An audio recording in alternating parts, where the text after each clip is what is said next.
Hello दोस्तों, welcome to Cybertech और मैं हूं आपका दोस्त एजाज। फ्रेंड्स, क्रिप्टो मार्केट के अंदर आप लोग ट्रेड करते हैं, यहां पर प्रॉफिट्स और लॉसेस दोनों बनाते हैं। हम मतलब यहां पर मार्केट के अंदर कुछ ऐसे हैं जैसे हमारा पेट, हमारा रोजगार, सब कुछ यहां पर ही हो। पूरा दिन आप लोग वीडियोस देखते रहते हैं, हम वीडियोस बनाते रहते हैं, चार्ट्स देखते रहते हैं, लेकिन इस क्रिप्टो इंडस्ट्री का फ्यूचर क्या होने वाला है, पॉसिबिलिटीज क्या है, मतलब ये फ्यूचर डार्क है या फिर फ्यूचर ब्राइट है, कंट्रीज डिफरेंट जो है वो यहां पर क्या कर रहे हैं और उनके इंपैक्ट्स ओवरऑल क्रिप्टो मार्केट पर, दुनिया पर, या हमारे जो फंड्स डिफरेंट एक्सचेंजेस पर, स्वैप्स पर पड़े हुए हैं, उनके साथ क्या होने वाला है, ये चीजें इस वीडियो के अंदर जबरदस्त तरीके से मैं आपके सामने क्लियर करने वाला हूं।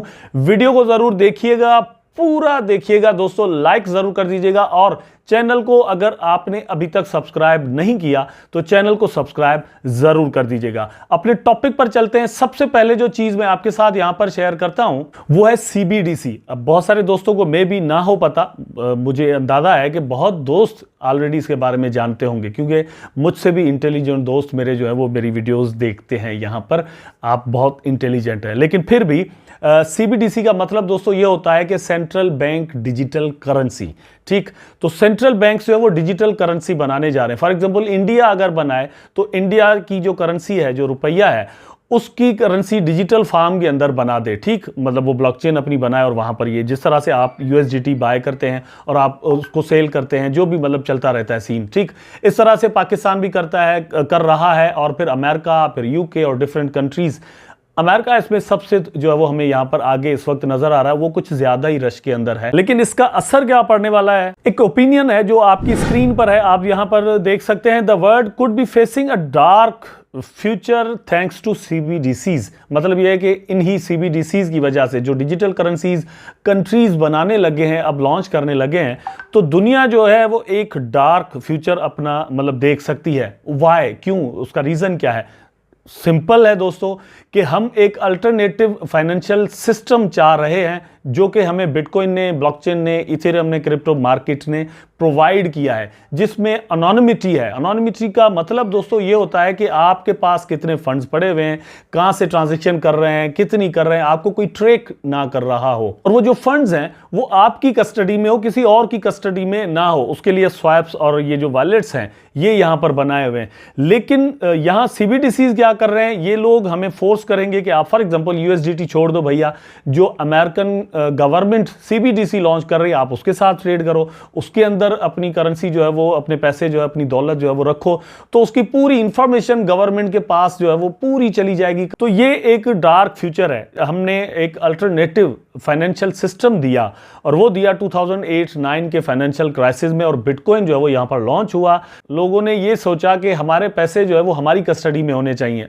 अब जब क्राइसिस बढ़ते हैं तो क्या होता है, मतलब ये कि आपके पैसे किसी बैंक के अंदर पड़े हुए हों और आप एटीएम की लाइन में खड़े हुए हों, और वो एटीएम जो है वो कहे कि भैया मेरे पास पैसे ही नहीं है कि मैं आपको पैसे दे दूं। बैंक्स अपने दरवाजों पर ताले लगा दे और आपके अकाउंट्स सील कर दिए जाएं, वो भी गवर्नमेंट्स के हाथ में हो। ये सारा सीन जो है वो 2008-9 के अंदर हमने देखा है। इससे पहले भी जितने फाइनेंशियल क्राइसिस आए हैं हमने देखा है। अभी भी इसी चीज के चांस है। यहां पर आप देख लें, ये एक रिपोर्ट है, more than 186 US banks well position for collapse, SVB analysis reveals. मतलब एसवीबी से ये 18 मार्च का आर्टिकल है। इसके बाद से मतलब इस क्वांटिटी के अंदर और भी बढ़ोतरी हुई, और भी बढ़ाया गया है कि मतलब कुछ लोग कहते हैं कि राउंड अबाउट कोई 400 बैंक्स जो है वो यहां पर कोलैप्स कर सकते हैं यूएस के अंदर ओनली। अगर यूएस के अंदर होता है तो ये सिर्फ यूएस के अंदर नहीं होता, इंडिया भी इसी दुनिया के अंदर है, पाकिस्तान भी इसी दुनिया के अंदर है। अगर यूएस के बैंक्स कोलैप्स कर रहे हैं तो पाकिस्तानी और इंडियन बैंक्स पर भी उसका असर आपको नजर आ सकता है। आपके पैसे जो है वो यहां पर दोस्तों मतलब सील किए जा सकते हैं। कोई बैंक कहे कि मेरे पास पैसे ही नहीं है कि मैं आपको दूं। बाद में हम वेट करते रहेंगे कि गवर्नमेंट इसके लिए क्या करती है।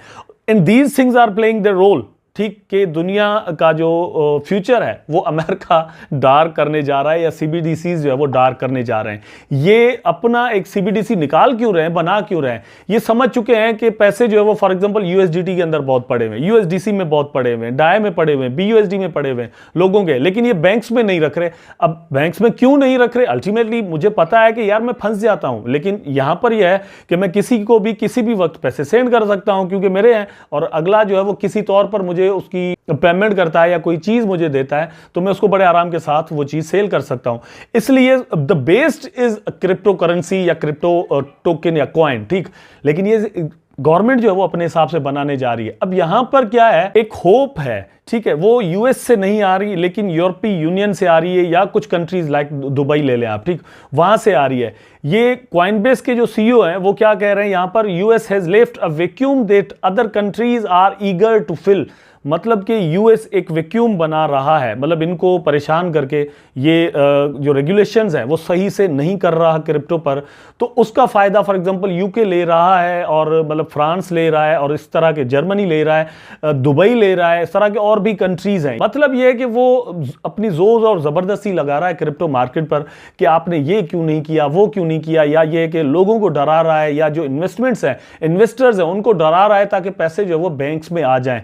तो ये सारी चीजें मिलकर अब हमारे वॉलेट्स पर, हमारे जो फंड्स डिफरेंट क्रिप्टो एक्सचेंजेस पर पड़े हुए हैं, उन पर क्या असर डाल सकती है, ओवरऑल क्रिप्टो मार्केट पर क्या असर डाल सकती है, ये एक बड़ा क्वेश्चन है। आपको यहां पर क्या करना चाहिए? तो मैं अपना ओपिनियन आपके साथ दोस्तों इस बात पर शेयर करूंगा, मतलब जस्ट ये मेरा ओपिनियन है, जरूरी नहीं है कि आप मुझसे इत्तेफाक करें, अगर नहीं करते तो इट्स ओके, आप नीचे कमेंट में मुझे अपना ओपिनियन बता सकते हैं और जरूर बताइएगा, ठीक। मेरा ओपिनियन क्या है उसके लिए मैं मतलब बालाजी का रेफरेंस आपके साथ शेयर करता हूं। बालाजी कौन है दोस्तों? ये एक ऐसा बंदा है जो क्रिप्टो इन्फ्लुएंसर जिसको कहा जा सकता है। इन्होंने रिसेंटली एक शर्त लगाई थी जिसमें उन्होंने कहा था कि मैं कहता हूं कि $10 लाख पर जो बिटकॉइन है वो चला जाएगा 3 महीने के अंदर, अगर नहीं जाता तो मैं ये शर्त लगाने के लिए तैयार हूं। बहरहाल ये शर्त तो अपनी जगह, उनकी मैं एक स्टेटमेंट रिसेंटली पढ़ रहा था तो उन्होंने कहा है कि जितने भी फंड्स आपके मतलब पास पड़े हुए हैं क्रिप्टोज के अंदर वो आप बीटीसी में डाल दें, ठीक है। और आपने क्या करना है कि वो जितनी भी एक्सचेंजेस हैं, ये जो सेंट्रलाइज्ड एक्सचेंजेस हैं लाइक बाइनेंस, क्यूकॉइन, ओकेएक्स, हॉटबिट, ये जितनी बिटगेट, जितनी भी आप और हम यूज करते हैं, तो वो कह रहे हैं कि इनको बिटकॉइन में ट्रांसफर करके आप लेकर जाएं अपने पर्सनल वॉलेट के अंदर। Personal wallet like MetaMask, like trust wallet, तो उनके अंदर रखें, या फिर आप लेजर का हार्ड वॉलेट और इस तरह की चीज़ें जो है वो ले लें और उसके अंदर रखें। मैंने इस पर वॉलेट्स के ऊपर दोस्तों पूरा एक वीडियो बनाया हुआ है, अगर आपने वो नहीं देखा तो नीचे डिस्क्रिप्शन में लिंक मौजूद है, आप वो ज़रूर देख लें ताकि आपको चीज़ों के बारे में पता चल जाए, वॉलेट्स किस तरह से काम करते हैं और आपको किस वॉलेट के अंदर अपने जो फंड्स हैं वो रखने चाहिए या प्रेफर करना चाहिए किस हिसाब से। अब मैं भी इसी बात को इंडोर्स करता हूँ दोस्तों कि ज़्यादा से ज़्यादा फंड्स जो है वो हमें अपनी कस्टडी के अंदर रखने चाहिए। उन्होंने तो जस्ट बिटकॉइन को यहाँ पर प्रेफर किया है, लेकिन मतलब मेरी जो लिस्ट है उसके अंदर दोस्तों आ जाता है, फर्स्ट पर बिटकॉइन आ जाता है, सेकंड नंबर पर इथेरियम आ जाता है, उसके बाद फिर बीएनबी आ जाता है, फिर एक्सआरपी आ जाता है, सोलाना आ जाता है, कार्डानो आ जाता है, एवलांच आ जाता है, इस तरह के जो टोकन्स हैं, शिबा इनू भी इसमें शामिल है, ट्रोन है दोस्तों, ठीक, आर्बिट्रम है, इस तरह के जो प्रोजेक्ट्स हैं टॉप के, उनके अंदर आप पैसे रखें लेकिन अपनी कस्टडी के अंदर रखें। कम से कम फंड्स जो है वो आप इन सेंट्रलाइज्ड एक्सचेंजेस पर रखें। मैंने अपनी एक प्रीवियस वीडियो में भी कहा था दोस्तों कि अगर ये बैंक्स कोलैप्स कर सकते हैं तो इनका असर किसी भी वक्त हमें किसी भी टॉप की इवन एक्सचेंज पर नजर आ सकता है और कोई एक्सचेंज शटडाउन यहां पर हो सकती है। मे भी कोई एक्सचेंज है वो 10 महीने के लिए हो जाए, कोई 10 दिन के लिए हो जाए, तो आपके फंड्स पहली बात तो ये किसी भी एक एक्सचेंज पर नहीं होने चाहिए, दूसरी बात ये कि कम से कम होने चाहिए, तीसरी बात ये कि दोस्तों जो टॉप की एक्सचेंजेस हैं उनको प्रेफर करें। फंड्स अगर आप रखते भी हैं थोड़े रखें लेकिन वहां पर रखें, बाकी आप रखें दोस्तों डिसेंट्रलाइज्ड वॉलेट्स के अंदर लाइक मेटामास्क, ठीक, या ट्रस्ट वॉलेट इस तरह के जो है, या फिर हार्ड वॉलेट के अंदर रखें जैसा कि लेजर का है, ठीक।